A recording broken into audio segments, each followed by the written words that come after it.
Bienvenidos a Sobresalientes, soy Arturo Gutiérrez, CEO de Alima, y estamos aquí con Jean-Paul Sigüenta y Yanira Jaramillo, egresados de la Universidad Ricardo Palma, quienes nos expondrán su proyecto de fin de carrera, que ahorita lo presento. Y pues le quiero dar la bienvenida a todos ustedes por participar aquí y por interesarse también en conversar con nosotros sobre arquitectura, pues, y de una forma horizontal, divertida. Bueno, la idea es divertirnos con la arquitectura, como ya saben. Y pues, a ver, entonces comienzo con la presentación. La conferencia hoy día, el PPC, es Estrategias de Ocupación Urbana para Rehabilitar las Laderas, de Yanira Jaramillo y Jean-Paul Sigüenta. Yanira Jaramillo es arquitecta por la Universidad Ricardo Palma, tiene experiencia en proyectos de vivienda, retail y oficinas que se realizan en el Perú y en alianza con otros países de Latinoamérica. Obtuvo un premio a la mejor tesis de pregrado en la 18 Bienal de Arquitectura Peruana 2018. Ganó el concurso Construye para Crecer del Ministerio de Vivienda, Construcción y Saneamiento en las categorías Costa y Sierra Industrial. Fue ponente en el evento Ciencias para el Viaje y Heladas del Sur. En la actualidad es jefa del área de diseño en una empresa que trabaja con compañías transnacionales. Además, desarrolla investigaciones acerca del impacto de la pandemia en la arquitectura en los rubros de vivienda y comercio. Y Jean-Paul Sigüenta es arquitecto por el Ricardo Palma, tiene posgrado en Arquitectura y Urbanismo por la Universidad Politécnica de Cataluña y la Universidad de los Andes. Obtuvo un premio al mejor proyecto de fin de carrera en la 18 Bienal de Arquitectura Peruana del 2018. Fue ganador del concurso Construye para Crecer del Ministerio de Vivienda, Construcción y Saneamiento. Fue ponente en los congresos de Ciencias para el Pillaje y Heladas del Sur, ISUF H Barcelona 2020. Tiene especial interés en el área de investigación sobre el desarrollo urbano y territorial de África y América Latina. Ha trabajado en proyectos de vivienda, comercio y oficinas. En la actualidad, se desempeña como arquitecto en el Ayuntamiento de Barcelona y es colaborador en el Máster de Desarrollo Urbano y Territorial, Gestión y Transformación de las Ciudades en la UPC. Bueno, pues bienvenidos, Jean-Paul y Yanira. Un gusto que estén acá y pues gracias por participar de Sobresalientes. ¿Qué tal? ¿Cómo estás, Arturo? Muchas gracias. Gracias por la invitación. Gracias a Muchas ustedes. Y gracias, bueno, Arturo. gracias, Yanira. Y también muchas gracias a Lorena Castañeda, que está aquí, por hacer todas las gestiones y por... genial, Lorena, qué gusto verte. Y por Justo. facilitar que los egresados de los mejores proyectos de la URP, de los egresados de la Ricardo Palma, estén presentando estos meses. Así que, Lorena, también contigo sería genial tener una conversación al final de la ponencia. Así que bienvenida. Creo que sí. Bueno, gracias a ti, Arturo, por toda la confianza, siempre por el contacto continuo y felicitaciones a los chicos. La verdad que, bueno, creo que el proyecto va a hablar por sí solo. Sí, súper. Bueno, pues Jean-Paul, Yanira, pueden empezar cuando quieran, cuando gusten. Listo. Voy a compartir pantalla, a ver un momento.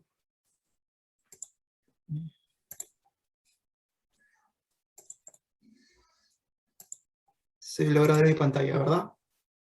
Sí, ahí perfecto. Listo. No sé si se ve en la parte de arriba del Zoom, que creo que dificulta la... No se ve bien, no se ve esa parte. Ya, listo. Listo, entonces voy a pasar. Bueno, ante todo, ¿cómo están? Buenas tardes. Buenas tardes con todos y todas. Gracias nuevamente por la invitación, Arturo, y también a Lorena. Ahora vamos a exponer la tesis nombrada de Estrategias de Ocupación Urbana para Rehabilitar las Laderas en Ciudad Pachacútec. Antes de todo, queríamos empezar con este poema de Carlos Bayona, que es un poblador de Pachacútec, realizado en el año 2003, en donde, bueno, nos comenta esto, ¿no? Lo leeré muy rápido. Y dice: es así como llegamos a estas tierras inexorables, con nuestros cuerpos apátridas dramatizados, haciendo de nosotros una batalla fantástica, buscando dónde posar ese estribillo de huesos en sus distintos tiempos. Y es así como inicia, ¿no? En el segundo nacimiento, Ciudad Pachacútec, como ya explicaremos a continuación. El proyecto se desarrolla en 3 etapas. Las huellas urbanas, en donde explicaremos los antecedentes y análisis, seguido del proyecto, las estrategias, y finalmente mostraremos un referente actual, ¿no? Y con las reflexiones del caso. Bueno, queremos partir con este primer plano, ¿no? En donde vemos a Ciudad Pachacútec ubicado al extremo, digamos, norte de la provincia del Callao, pero también, obviamente, al noroeste de ambas provincias, ¿no? De Lima y el Callao. Específicamente, aproximadamente en casi 22 kilómetros del centro histórico de Lima hacia Ciudad Pachacútec, en donde también podemos ver que es una de las zonas en donde la ocupación del suelo se ha masificado en los últimos años. No hay que dejar de lado también que hay muchos ecosistemas o diferentes ecosistemas que también componen el territorio de Ciudad Pachacútec, como es las lomas del Chillón, las lomas Cerro Gorila, los humedales y el propio desierto como tal, ¿no? Ciudad Pachacútec surge en el año 1988 con el proyecto especial Ciudad Pachacútec. En realidad, en base a 58 cooperativas, con la iniciativa de ellos intentan, digamos, plantear esto, y conversado también con el arquitecto proyectista Enrique Alegre, nos comenta de que esta ciudad pues surgió como una primera aproximación a ser una ciudad satélite también, al igual como lo vemos en el sector centro, que es la ciudad satélite de Ventanilla. Sin embargo, el proyecto se retrasa y no se ocupan las personas pues que deberían estar, ¿no? Y hasta casi entre el año 1996 hasta el año 2000 se proyecta el proyecto piloto Nuevo Pachacútec, es otro plan que nos vemos aquí abajo, ¿no? A pesar de eso, también el proyecto se retrasa. ¿Pero qué sucede después? Perdón. En el año 2000, a finales digamos, del mandato de Alberto Fujimori, ocurre una gran invasión al sur, en Villa El Salvador, en las zonas agrícolas y en las zonas industriales. Y lo que deciden en ese momento es trasladar a esas aproximadamente 15.000 habitantes a 40 kilómetros al norte, en este sector llamado Ciudad Pachacútec. Y es así como Matos Mar, en su libro Perú Estado Desbordado, pues nos comenta que se conforma esta última megabarriada del siglo XX, ¿no? Y es así que nace Ciudad Pachacútec, casi en los 90, con aproximadamente 1.500 habitantes. Luego explosiona y llega a aproximadamente estos casi 20.000 habitantes, sigue evolucionando, ya no necesariamente en base a la migración o digamos a las invasiones que se producían, sino también por el tráfico de terrenos, y llega aproximadamente ya a los 75.000 habitantes. Luego pasamos a los 135.000, 150.000 y en menos de 20 años hemos llegado alrededor de los 200.000 hasta los 225.000 habitantes en Ciudad Pachacútec. Cabe destacar también que, como lo hemos comentado antes, está ubicado en el distrito de Ventanilla. Ventanilla está compuesto por 4 sectores. El primero es el sector norte, que está al lado de Ciudad Pachacútec, y también al lado de la Panamericana Norte, con Puente Piedra. Ciudad satélite de Ventanilla, y el sector sur, donde se ubica el Parque Porcino. Pero también limita con Santa Rosa, Ancón, Mi Perú y el sector centro o ciudad satélite. No obstante, creo que no solamente debemos verlos desde ese punto de vista, sino también a través de cómo es que se conforma en base a los diferentes sistemas naturales y artificiales que componen la ecología de Ciudad Pachacútec y su entorno, ¿no? Inmediato. Por eso, haciendo una primera radiografía, podemos ver que el sector está conformado por diversos ecosistemas, entre ellos están los humedales, la zona del litoral marino con las playas, el propio mar, los desiertos, las zonas de las pampas también desérticas, las lomas, y finalmente las zonas arqueológicas, ¿no?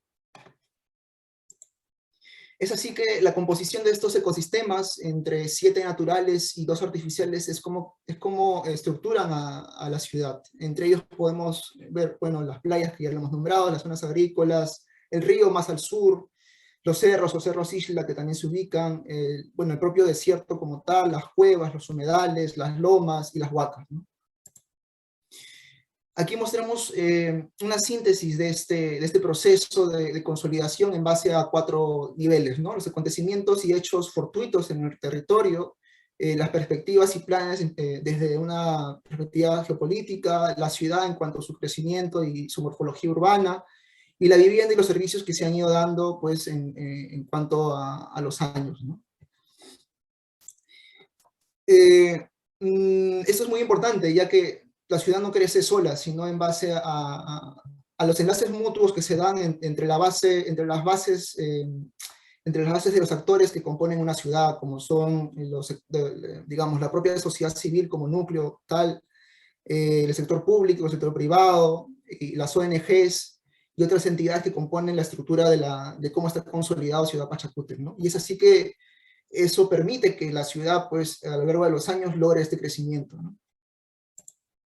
Aquí podemos ver unas vistas que tomamos con un dron en estos años, donde podemos ver ya un poco la morfología o las tramas, perdón, un poco más reticulares en este sector del proyecto piloto Nuevo Pachacútec. Aquí las tramas un poco más orgánicas, ¿no? Que ya nos llevan al octógono que tenemos aquí con la zona de humedales. Y aquí un poco más las zonas desérticas, o estas pampas desérticas que también se ubican aquí como futuras zonas o parques zonales. Es así que llegamos a esta primera visión que tenemos de Pachacútec como esta ciudad, la cual pues nos demuestra una precaria infraestructura y también, bueno, en todos los niveles, ¿no? Y no queremos, digamos, parar ahí, sino también queremos ver otras visiones que nos daba el BID en ese momento. Claro que estos datos ya se han actualizado, pero bueno, se acercan, ¿no? Que nos comentan que 1 de cada 4 personas viven en asentamientos o barrios informales y que para el año 2025 pues va a llegar al 45%, y es decir que más aproximadamente sería 2 de cada 4, ¿no? Pero también que el sistema, obviamente la energía se va a multiplicar por 2 la necesidad de y el agua pues por 25, ¿no? Y otro escenario que nos permite ver el estado también de la maduración de Ciudad Pachacútec, que es el que nos plantea el plan con M de 2035, en el 2014, en donde ya a partir de ahí empiezan a integrar a Ciudad Pachacútec como nueva centralidad, ¿no? En esta red que obviamente articulan a todas las centralidades y subcentralidades de toda la metrópolis de Lima y Callao. Partiendo del análisis, brevemente, en realidad, aparte también de analizar, digamos, la composición del suelo, también decidimos identificar cuáles son los servicios ecosistémicos que nos pueda brindar el territorio, tanto, bueno, en su periferia, ¿no? Y es así que identificamos diversas canteras también de arena, de rocas, y también está el propio humedal como tal, o sea, que nos brinda totora y junco, ¿no? Los cuales posteriormente Yani ya comentará para poder ver cómo es que utilizamos estos materiales que se ubican también en la zona. Rápidamente también localizando, bueno, aproximadamente la zona de estudio o la zona de intervención, vemos esta aproximación a los diferentes espacios invadidos, que son los de color marrón, que están en la periferia en los últimos 12 años. Y es así que desde el 2000, el 40% que era obviamente destinado a espacios públicos, para el año 2019 disminuye el 15% y obviamente queda pues en el 25%, ¿no? Dando 0.55 metros cuadrados de área verde por habitante. De igual manera, pues analizamos las vías en cuanto a su estructura, su categorización, y también en cuanto a la movilidad y transporte, ¿no? Y vemos que en esta ciudad la movilidad, pues básicamente se da por los mototaxis y el transporte público, más que por el transporte privado también. Luego, seguido de los equipamientos, tocamos los más representativos, que son los equipamientos institucionales, con los comedores populares, los vasos de leche, los proyectos Cunamás, que también se han ido identificando aquí, al igual que los centros educativos, y el apoyo de la Universidad Laboral en el oeste, que está en este sector, igual que una serie de comercios que también se han ido dando, ¿no?, en el desarrollo. Y otro equipamiento o un servicio que se ha ido dando y que creo que también es importante destacar, ya que a partir de la ciudad también se ha ido nutriendo en base a la educación y, bueno, otras facultades recreativas también, como son los diferentes equipamientos de culto, ¿no?, que existen a lo largo de la ciudad. Además de los servicios, en los cuales pues identificamos que ya ahora el 22% ya tiene agua y desagüe, mientras que en cuanto a la luz, en su totalidad casi el 96%. Y en cuanto a vivienda, empezamos a identificar las viviendas con una familia, con 2, con 3, pero también las viviendas que tenían talleres, o sea, viviendas productivas, y las viviendas que también funcionaban como una vivienda pues, comercial, ¿no? Vivienda de comercio. Al igual también de su composición en cuanto a la materialidad de estas viviendas, ¿no? Y cómo es que estos se estructuran a través de estas manzanas de diferentes tipologías. Ya acercándonos un poco más al área de proyección, obviamente analizamos los perfiles, los diferentes perfiles que tiene el sector y también en su contexto inmediato, al igual que los diferentes niveles topográficos que existen desde los continuos paisajes que se van dando desde el mar hasta el terreno del mirador. Y de igual manera también las tramas, ¿no? Como lo había comentado, existen 3 tipos de tramas: la trama reticular, la trama orgánica y la trama concéntrica, ¿no? Que, bueno, pasando ahora al estudio del usuario, voy a pasar súper rápido, pero básicamente las familias se conforman de entre 4 a 5 personas, son familias muy jóvenes, entre 24 hasta 54 años de edad. Existen niveles socioeconómicos del C al E, pero los que más, o sea, hay mucho más representación dentro del D y dentro del C en la actualidad. Para dar un acercamiento todavía aún más profundo, decidimos hacer una serie de encuestas que se categorizaron en una serie de preguntas de vivienda, en cuanto a la vivienda, en cuanto a los espacios públicos, los diferentes equipamientos que también, digamos, ellos, dónde los buscaban, dónde buscaban el espacio público, a dónde iban exactamente para poder desarrollar estas actividades recreativas, ¿no? Y también decidimos, bueno, ya visitando el terreno también, hacer un estudio en base a los actores principales que incorporaban o caminaban por esta ciudad, ¿no? Y es así que vimos que estaban los estudiantes, los talleristas, los comerciantes y la propia población flotante, ¿no? Entonces, empezamos a ver cuáles son los flujos de estas personas, por dónde iban, por dónde caminaban, a qué horarios iban, y de ese mismo sentido nosotros 2 actores, ¿no? Seguido pasamos a conversar más con las familias y 7 familias fueron las que nos abrieron las puertas para poder desarrollar un estudio más a profundidad, midiendo las casas, contándonos sus historias de cómo habían crecido, cómo es que las viviendas se habían desarrollado con el tiempo. Y es así que, bueno, esta es una síntesis de lo que hemos estudiado, hemos analizado y, bueno, nos da esto, ¿no? Nos dan diferentes tipos de vivienda, entre vivienda comercio, o viviendas, digamos, taller, y cómo es que estos se van desarrollando. Por otro lado, para llegar a un análisis también más profundo del trabajo, pues decidimos desarrollar un trabajo participativo, ¿no? Más que todo con la población, los niños o los jóvenes, los cuales estuvimos con colaboración con una iglesia que también nos brindaron el espacio y todo. Y es así que obviamente en conjunto con la iglesia y también los padres y madres, se adaptó un espacio, como podemos ver acá en la foto, donde conversábamos, ¿no? Presentamos lo que era una aproximación más que todo académica, lo que íbamos a realizar en cuanto a evaluación de las necesidades, etc. Y después se pasó a la categorización, ¿no? Los separamos en grupos de 4 a 6, de 7 a 9, de 10 a 15 años, ¿no? Aquí vemos un poco las fotos de la distribución y posterior a eso se empezó pues a tomar iniciativas de empezar a contarles un poco qué es lo que se iba a realizar, ¿no? Y es así que a través de la aproximación de los dibujos o los gráficos empezamos a comentarles que básicamente realicen este tipo de dibujos que sean un acercamiento a lo que sienten como necesidad, ¿no? Necesidad en su entorno, en el paseo que puedan realizar por el camino, o lo que hayan visto, ¿no? Entonces, es así que luego de eso, bueno, esto fue una parte muy, muy, muy conmovedora y bueno, ya nos empezaron pues a mostrar este tipo de dibujos, en donde nos empezaron a mostrar una cantidad de necesidades, ¿no? Más que todo, qué es lo que sienten, qué es lo que perciben los niños y los jóvenes.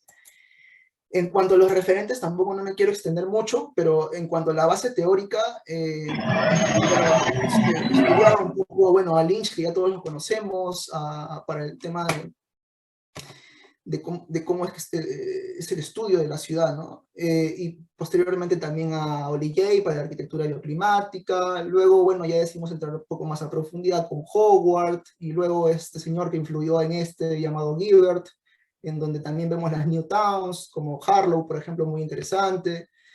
Y luego también estudiamos pues a Buchanan, ¿no? Con Traffic and Towns. Y bueno, la base teórica fue ahí, pero lo que pasó es que no queríamos quedar estancados en eso y empezamos a ver que el fenómeno de las barriadas no solamente se daba pues, en Lima, ¿no? Sino también en otros países, llamados de diferentes maneras, y ya para el 2017, antes obviamente que saliera creo el análisis de Grade, ya podíamos ver un acercamiento que Lima concentraba la mayor cantidad de barriadas, ¿no? En Latinoamérica.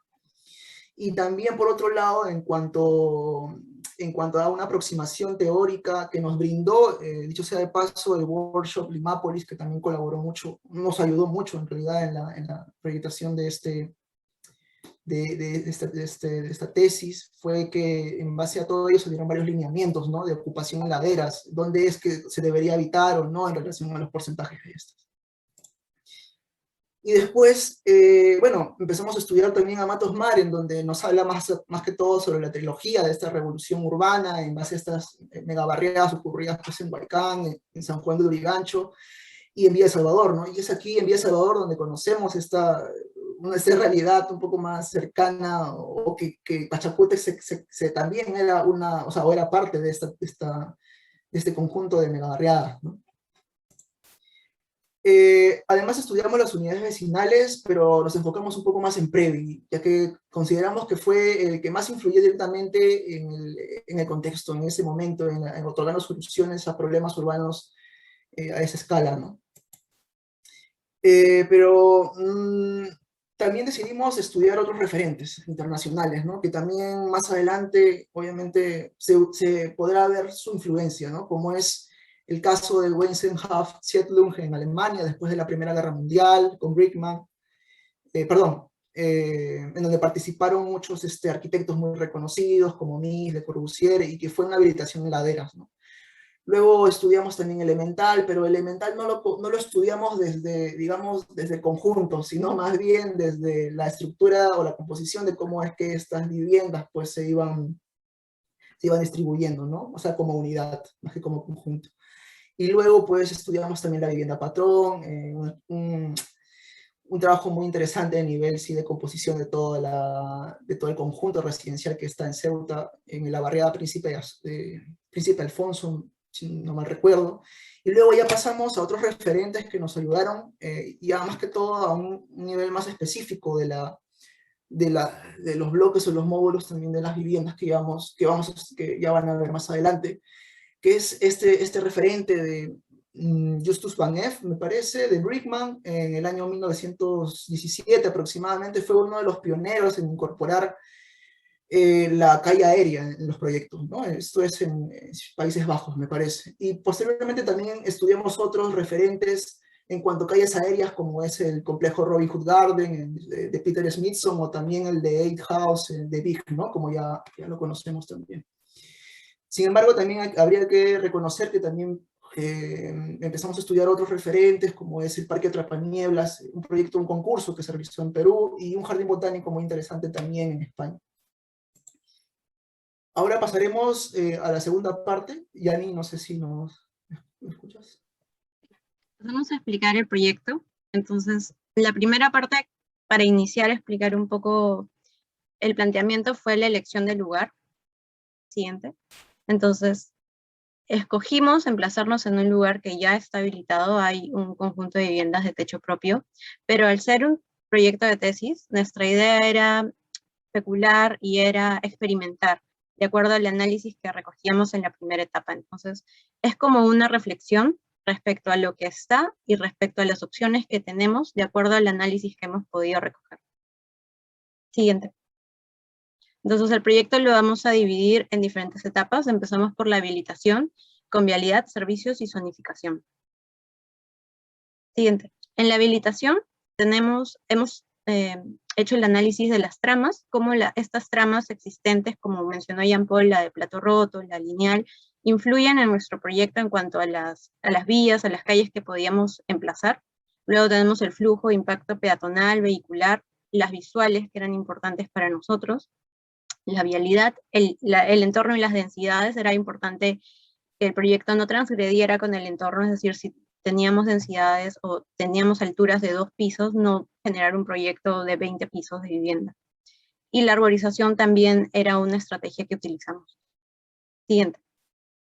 Entonces, luego de recoger todos estos lineamientos, iniciamos un laboratorio de propuestas, iniciando por el planteamiento general. Ya luego esto lo emplazamos en la topografía y fue así que se fueron formando las configuraciones de los diferentes bloques. Siguiente. Entonces aquí ya vemos como el master plan del proyecto.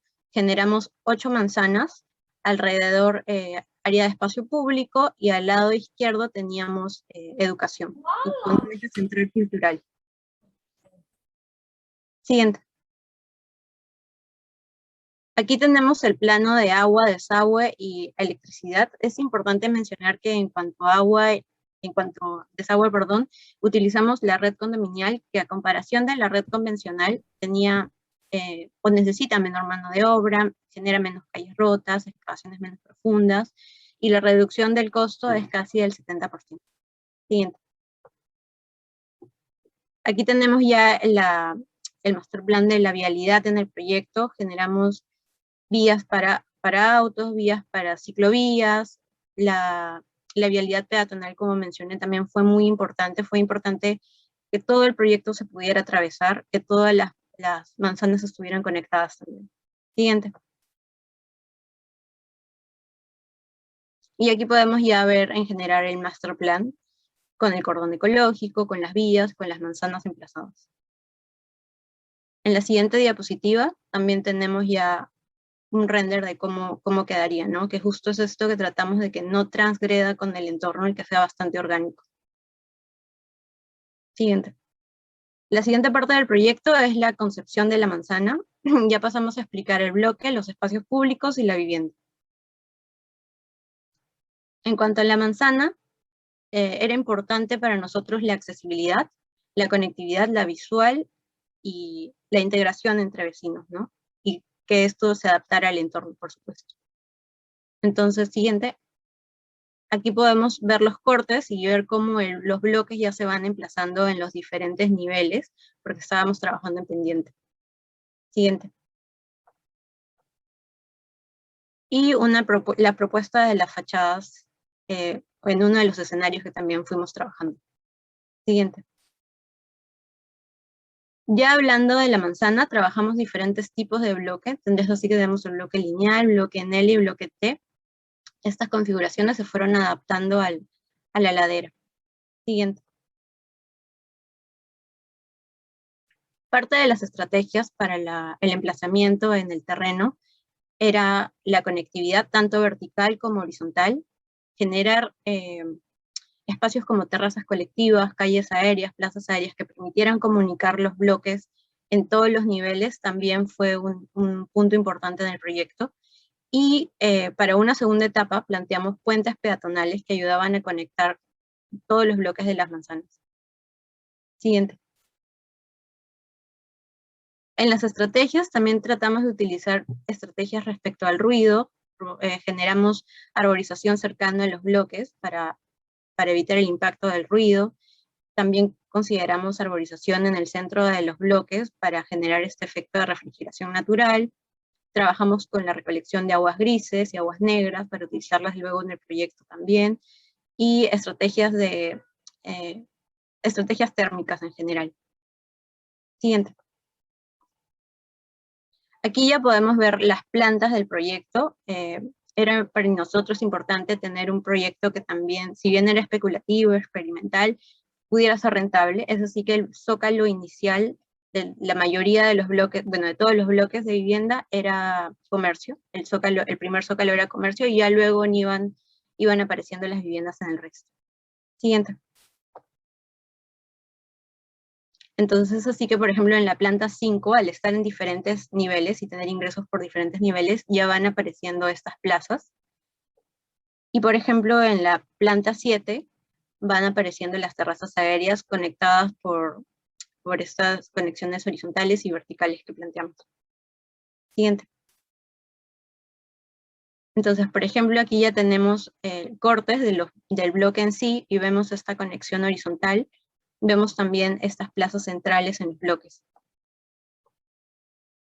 Lo siguiente que trabajamos fue los escenarios, porque cuando planteamos ya la tesis con Jean-Paul, llegamos a un resultado y nos dimos cuenta que no necesariamente lo que nosotros planteábamos era lo que se iba a dar, ¿no? La vivienda por lo general es bastante orgánica, es algo que va cambiando dependiendo de las necesidades de la familia. Eso sí que propusimos 3 escenarios: el posible, el probable y el deseable.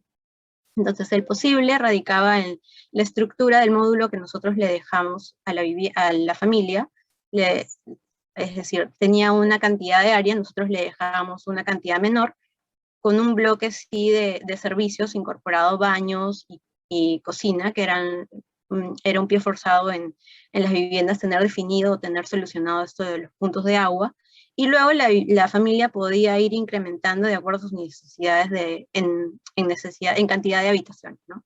Entonces, este era como el posible. Aquí vemos que se juega con llenos y vacíos, porque esto depende mucho del crecimiento de la familia. Luego tenemos el escenario probable, que es un escenario donde ya la familia empieza a crecer.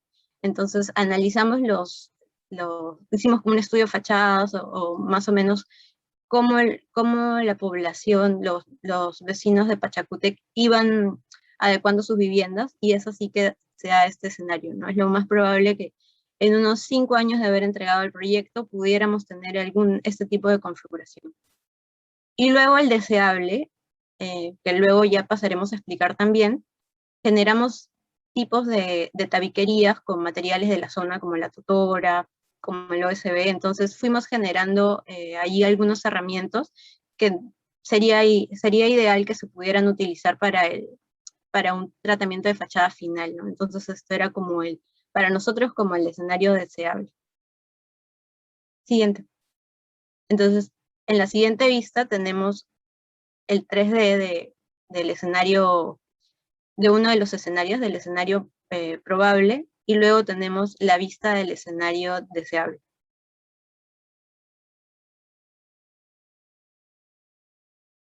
Siguiente. Entonces, como podemos ver, en el escenario probable, las personas están, algo que también recogimos de las encuestas, es que la autoconstrucción es muy importante en esta área. Las personas suelen construir su vivienda, entonces para nosotros también era una preocupación poderles definir este tema de los servicios básicos y que ellos pudieran ampliar en solamente tabiques, ¿no? Cerramientos no estructurales. Aquí tenemos ya una axometría de la estructura en sí, es como una radiografía del bloque. Trabajamos un sistema porticado, trabajamos vigas de concreto, losa de concreto, generamos como un esqueleto que luego se iba completando con tabiquería. Siguiente.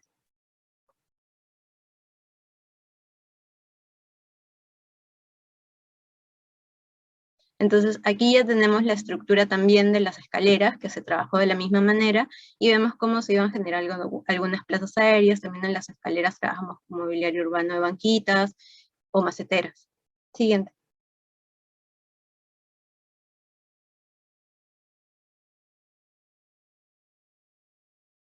Y aquí también teníamos como unos puentes en la parte de la conexión vertical, que la trabajábamos con estructura metálica. Siguiente. En la siguiente diapositiva podemos ver en los puentes estos que hablaba, que conectaban a los bloques en la siguiente etapa, que también los trabajamos con estructura metálica. Y en la siguiente diapositiva podemos ver estos herramientas que no eran estructurales, pero por ejemplo los trabajábamos con la totora. O la estructura que generamos también para teatinas, que era una de las estrategias que también utilizamos en los bloques. Siguiente.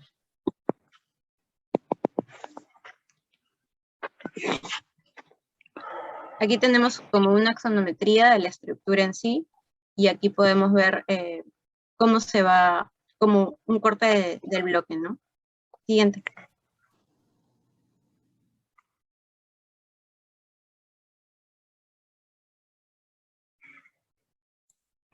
Aquí ya tenemos como un corte del bloque a colores para entender mejor esta conexión vertical. En la siguiente diapositiva vamos a ver los herramientas no estructurales, justo de lo que comentaba del panel de Totora. Entonces la idea de trabajar, siguiente. La idea de trabajar el panel de Totora era con palets y luego generar diferentes capas que ayudaban al aislamiento. La Totora, una de las propiedades de la Totora es que tiene aislamiento acústico y también tiene propiedades térmicas. Entonces nos ayuda mucho en el proyecto. Siguiente. Claro, nosotros en el proyecto le fuimos agregando, dependiendo de las necesidades, diferentes acabados. Se le podía agregar enchapes, revestimientos. Aquí tenemos una diapositiva de lo que comentaba de este primer zócalo comercial y cómo se generan como estos corredores para que se pueda... Una de las ideas del proyecto era que generar estos espacios donde los vecinos se pudieran conocer, pudieran interactuar. Entonces, eso tratábamos de generar también con los corredores. Siguiente. Los parques centrales en los bloques de vivienda también era algo que nos ayudaba a generar justo esta conexión entre las personas que vivían, porque pasa mucho que a veces en un multifamiliar no sabes quién es tu vecino porque no tienes estos espacios de congregación. Entonces, justo era algo que buscábamos en el proyecto. Siguiente.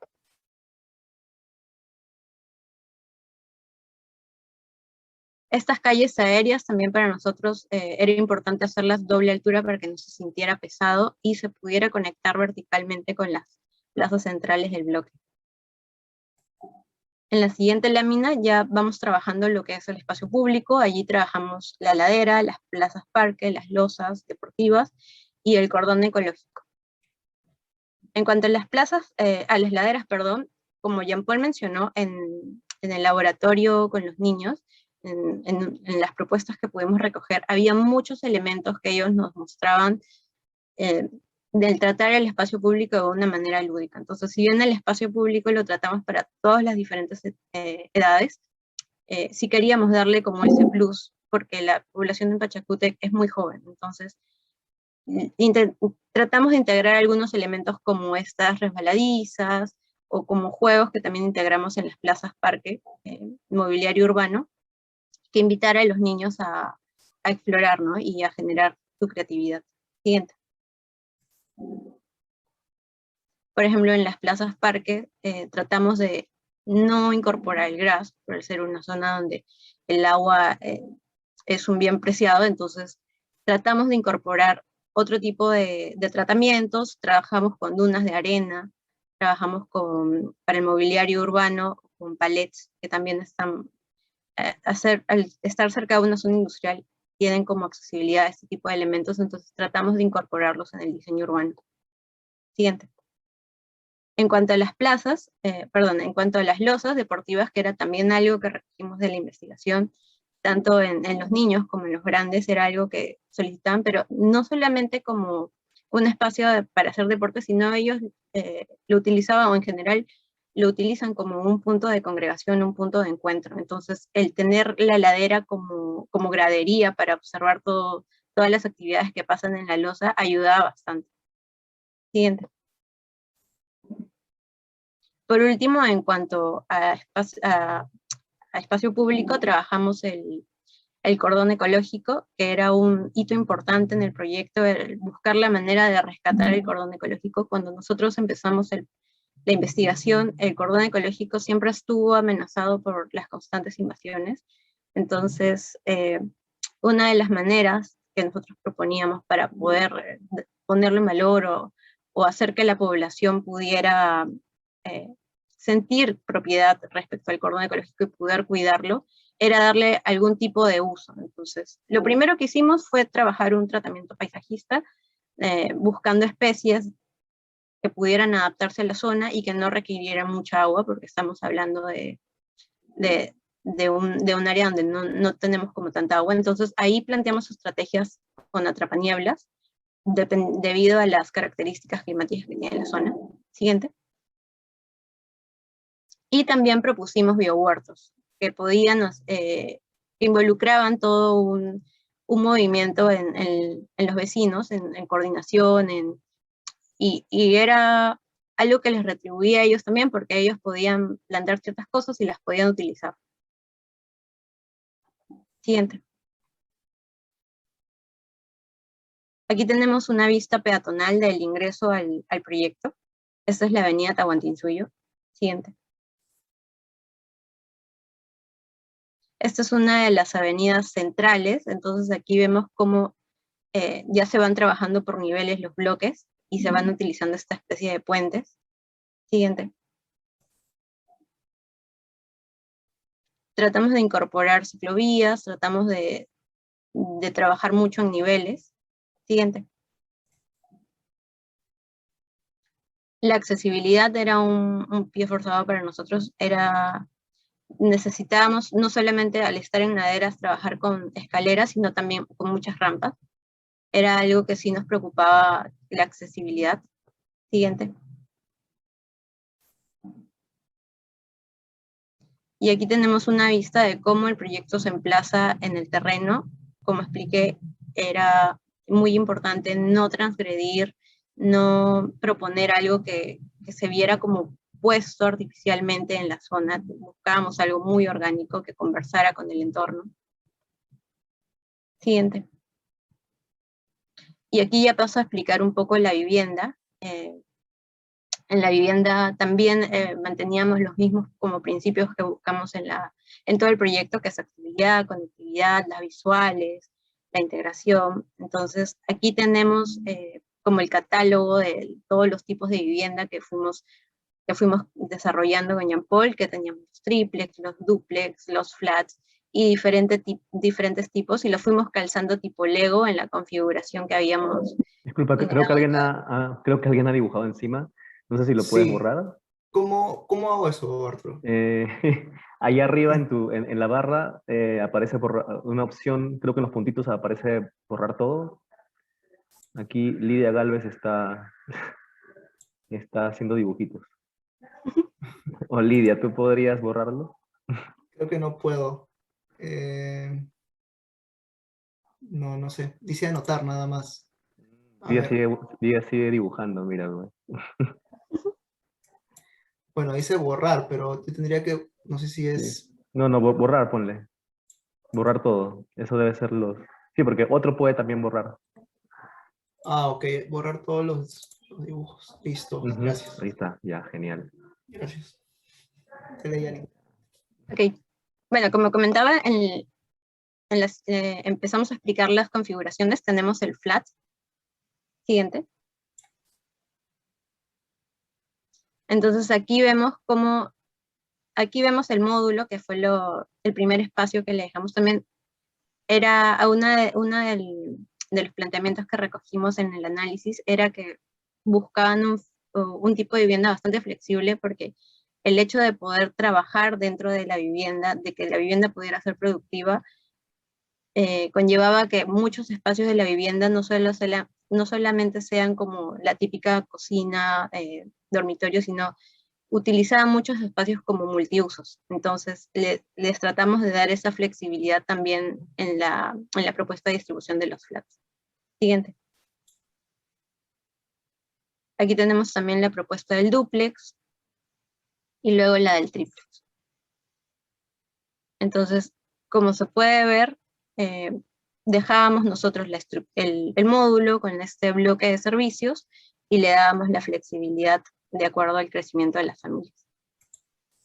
Siguiente. Aquí tenemos unas vistas de los interiores. Como comentaba, en las áreas de las salas, por lo general, ellos la usaban, tenían temporalidades, ¿no? Podía cumplir un uso social, como también podía cumplir un uso productivo, que fue parte de lo que recogimos en la investigación. Siguiente. Para cerrar un poco el proyecto, como comentaba al principio, si bien era un proyecto especulativo y experimental, era importante que fuera rentable. Entonces, desarrollamos un análisis de costos, del presupuesto, y más o menos con las estrategias que pudimos recoger, considerando zócalos comerciales y algunos subsidios, pudimos obtener como una utilidad del alrededor del 23%. Y siguiente. En la siguiente diapositiva podemos ver cómo se dan los precios de la vivienda con diferentes subsidios, como el bono del buen pagador, el bono de mi vivienda sostenible. Siguiente. Entonces, para cerrar, respecto a todo el análisis y todo el proyecto que fuimos desarrollando, lo enmarcamos como en 10 estrategias. La primera es la ladera como espacio multiusos, es decir, se crean espacios, la ladera no es solamente un elemento decorativo o un elemento visual, se utiliza como algo lúdico, se puede utilizar como un espacio de congregación social, como espacio de conexión. Siguiente. Reciclar y restaurar ecosistemas, aquí nos referíamos a justo lo del cordón ecológico. Era para nosotros importante revalorizar esta área y que las personas que vivan cerca del cordón ecológico tengan un sentido de pertenencia y puedan generar actividades productivas en él. Siguiente. Crear redes de espacios conectados entre sí. La vialidad en todo el proyecto fue muy importante, generar la conexión tanto entre todas las manzanas como entre todos los bloques a nivel horizontal y vertical. La accesibilidad fue un punto, un hito bastante importante en el proyecto. Siguiente. Insertar actividades recreativas y de experimentación, que fue parte de lo que recogimos con este análisis con los niños, ver qué otras opciones de mobiliario urbano habían, qué tipo de juegos podíamos proponerles, no necesariamente los típicos juegos, sino adaptados tal vez a lo que propusimos, que fue como adaptado a este entorno, ¿no? Siguiente. El emplazamiento del bloque también, al estar en ladera, teníamos que pensar en diferentes niveles, ¿no? Entonces teníamos que ver las diferentes soluciones a cómo se acoplaba la vivienda o el bloque a la ladera. Siguiente. Como explicaba, la conectividad vertical y horizontal, sobre todo cuando trabajas en ladera, es bastante importante, la accesibilidad. Siguiente. La permeabilidad y la interacción social. Nosotros nos dimos cuenta que a veces tener un muro ciego es un factor que a veces no ayuda a la conexión, a la conexión entre vecinos, ¿no? Entonces era importante no generar como una masa que no se conectara a un bloque con otro. Y además, porque algo que también es uno de los problemas en Pachacútec a veces es la seguridad. Entonces, darle la posibilidad a las personas de que pudieran tener ojos desde diferentes puntos y que todo sea permeable, ayudaba en ese sentido a la seguridad. Siguiente. Y por último, en la estrategia 8, como conectaba, que lo proponíamos para una segunda etapa, la conectividad entre bloques. Siguiente. Utilizar tecnologías renovables, que creo que no lo toqué mucho, pero también proponíamos, al igual como algunas teatinas, utilizar paneles solares. Hicimos también un cálculo respecto a eso, que también al final, a lo largo, era rentable. Siguiente. Y por último, respecto a la vivienda incremental y la vivienda con materiales de la zona que pudieran ayudar a generar diferentes configuraciones. Bien, entonces así es como llegamos a esta última parte, en donde, bueno, ahora conversando con Yanni estuvimos viendo qué es lo que ha pasado, ¿no? En estos últimos años, y qué es lo que se ha hecho en cuestión, digamos, de vivienda.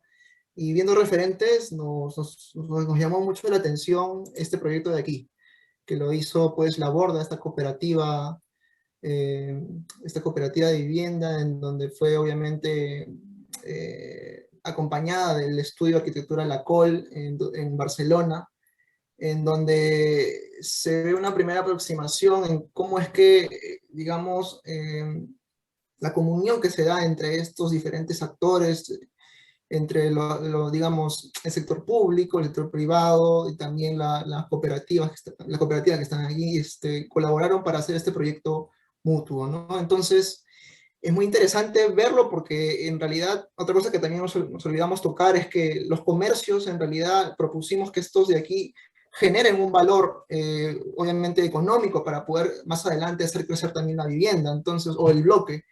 Y es lo que también sucede justo en este referente.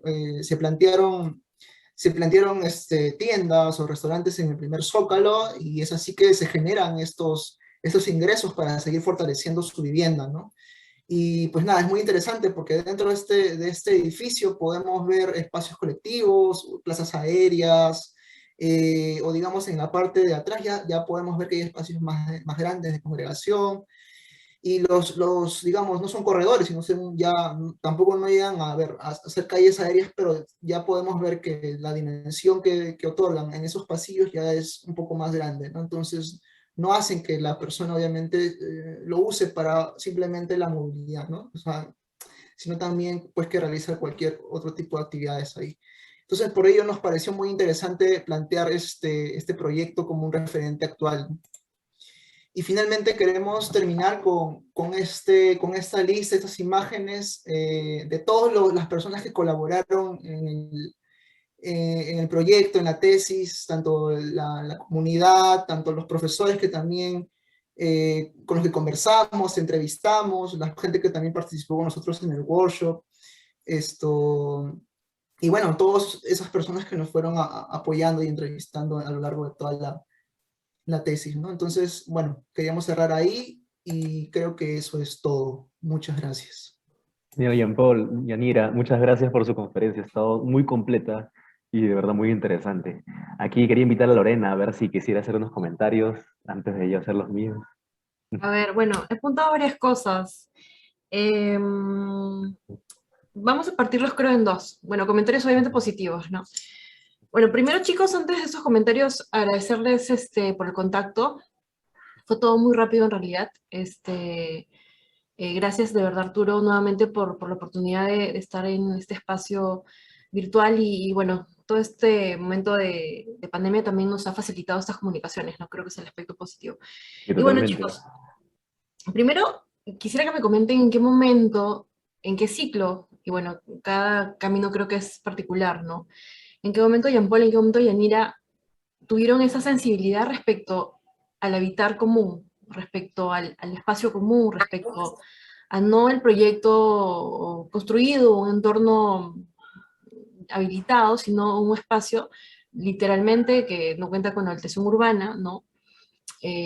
Muchos de los proyectos de tesis pues finalizan en el proyecto, ¿no? Muchas veces nos olvidamos de que previo a eso existe, ¿no? El proyecto de habilitación urbana y es tan importante como el proyecto de edificación. Entonces, ¿en qué momento de ese espacio académico ustedes se dieron cuenta aquí hay una necesidad grande? Mi tesis de repente podría ir por ese camino, me gustaría que nos comenten sobre eso. Y bueno, ya también luego les haré otros comentarios. Listo. ¿Puedo, Jenny? Dale, dale. Sí. Listo. Bueno, más o menos lo que nos pasó fue que fue creo que a través de la lectura que llegamos a Ciudad Pachacútec, en realidad, estudiando y más que todo conociendo un poco de Matos Mar, ¿no? Porque en realidad teníamos interés por la vivienda, por el fenómeno, digamos, de las barriadas, etcétera, en Lima y en Callao, pero fue a través de la lectura y que nos enteramos en realidad que la última megabarriada, o sea, esta fuerza tan grande que fue transportada, o esta comunidad que fue transportada a 40 kilómetros al norte, es tan grande que creó una ciudad una ciudad joven, ¿no? Y en maduración aún en menos de 20 años. Y que posiblemente, porque ahora también hay un súper conflicto aquí político, porque seguramente será el próximo distrito, porque ahora creo que he estado leyendo un poco sobre eso y parece que hay ahorita un tema que se está hablando sobre el distrito de Pachacútec. Entonces creo que nos llevan también a darnos cuenta de lo que está pasando en este sector, ¿no? Y es así que creo que la aproximación a justo este sector nos lo ha dado la perspectiva pues de este autor, ¿no? Que fue por ahí que nos enteramos y luego ya aproximándonos al lugar y viendo un poco más la realidad y las oportunidades, no solamente, digamos, a través de los servicios que se puedan generar ahí, sino también desde la diversidad ecosistémica que tiene Pachacútec, en donde no nos dábamos cuenta todavía hasta que llegamos al lugar y vimos la cantidad de paisajes que había, la composición biótica que tenía el lugar, los humedales, las playas, el propio desierto como tal.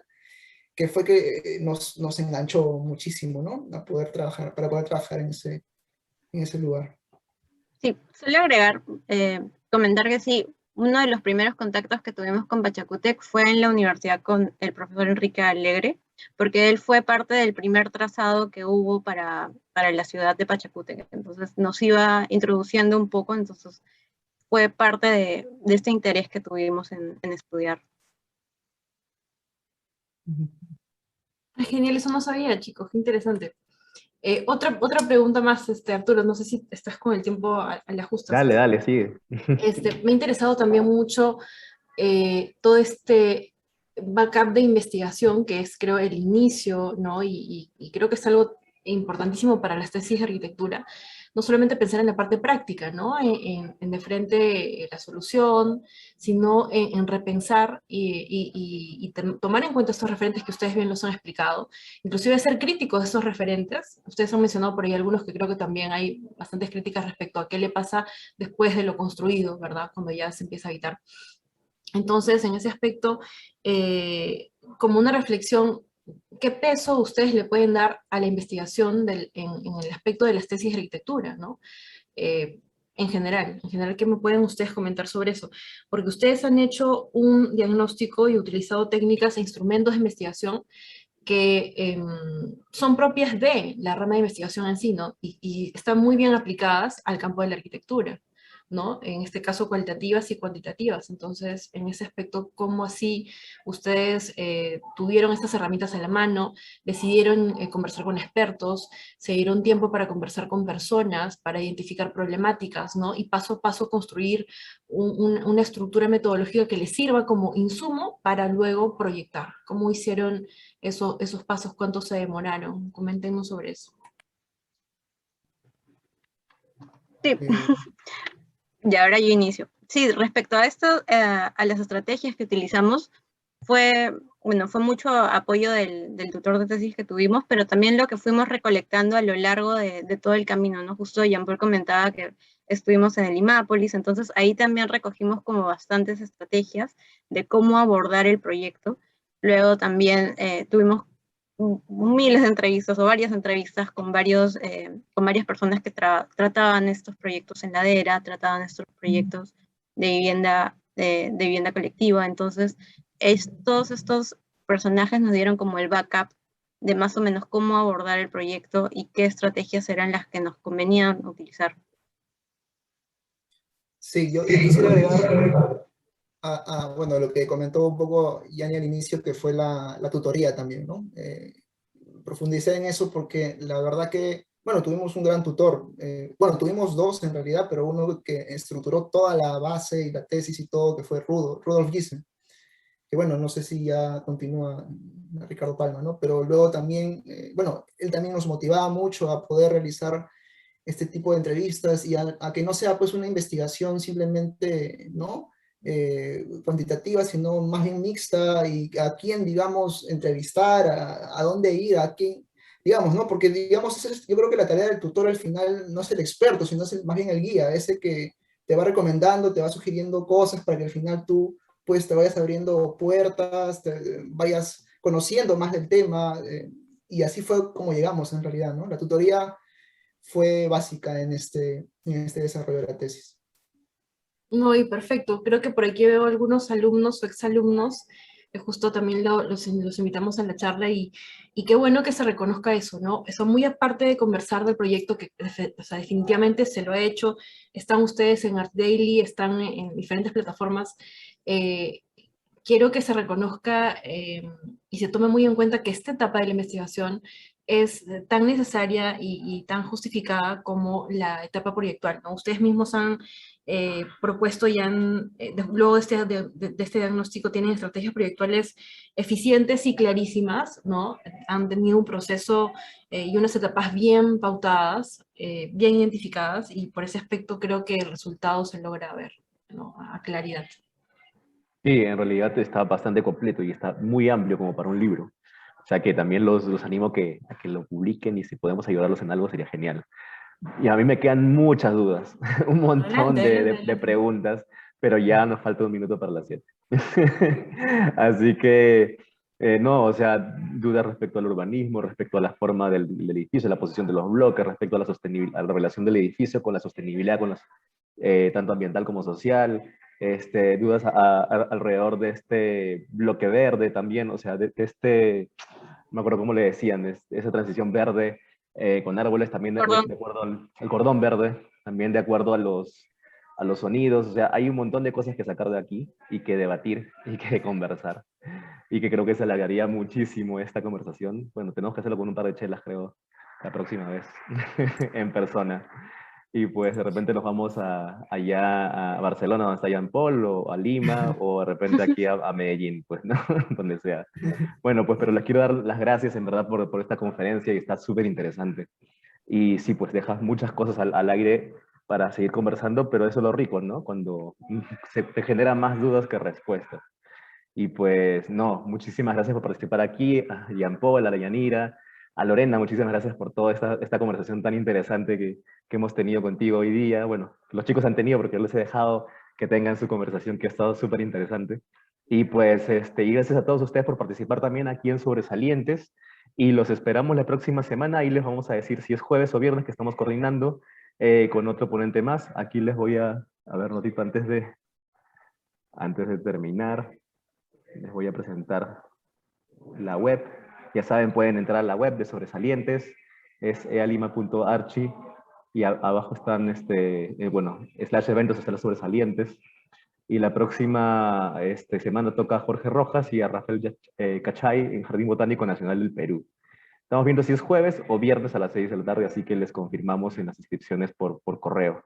Y bueno, pues también pueden ver los videos, ya pronto va a estar colgado el video de hoy día, la conferencia de hoy día, y pueden ver los demás. Así que hay muchos proyectos bien interesantes y que seguramente a algunos que son estudiantes les puede ayudar, incluso también a estudiantes de maestría les puede ayudar, porque he visto que los proyectos de acá de Perú tienen una gran calidad y cantidad de trabajo también, ¿no?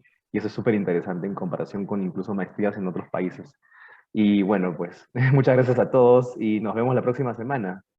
Gracias chicos, gracias Lorena. Gracias. Muchas gracias. Gracias Gracias a Lorena, gracias ustedes. Arturo. Chao, hasta la próxima. Felicitaciones, Jean-Paul. Felicitaciones. Hay aplausos Cuídense mucho. virtuales. Aplausos virtuales. Aplausos Dedito arriba. virtuales. Cuídense, chicos. Bravo, chao, chao, nos Estamos vemos bien. chicos, hasta la Chao, cuídense. próxima. Bye, bye. Chao.